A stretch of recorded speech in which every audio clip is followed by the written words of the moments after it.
We all know how to maintain. We can mow grass and weed eat and do the minimal things that need to be done. But what about those vines in the backyard that have grown completely out of control and are eating the fence? That's how it's been at the Jones house lately. We've been doing the weekly yard chores, but meanwhile things have become overgrown in one corner of the backyard. These vines are between a quarter of an inch to an inch thick and have wrapped themselves tightly around tree branches and woven themselves between the slats of our fence. Now, I knew things were getting overgrown back there, but it was never in the front of my mind. Other daily stuff has always taken priority for me.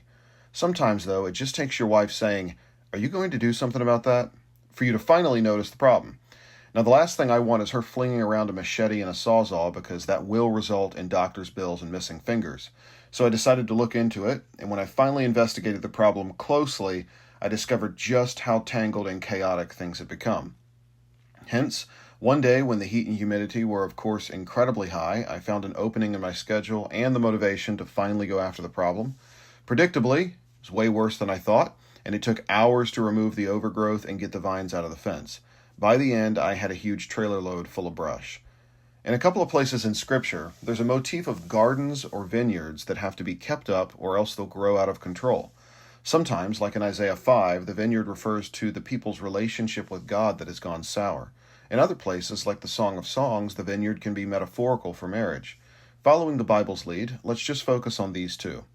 In our efforts to maintain our daily lives by going to work, doing household chores, running kids to doctor's appointments, sporting events, school events, and attending family and church functions, other crucially important things can grow out of control.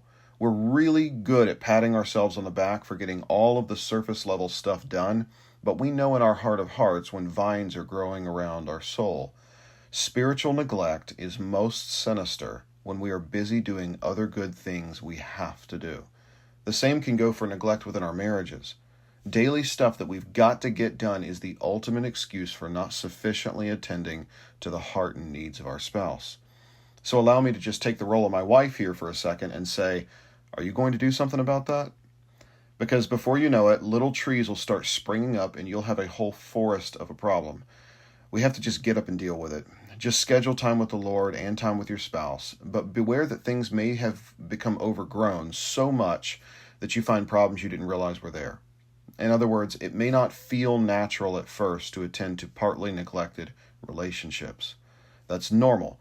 But we just have to start working, praying as we go for wisdom, humility, strength from the Lord to attend to these most important things that often get easily overlooked.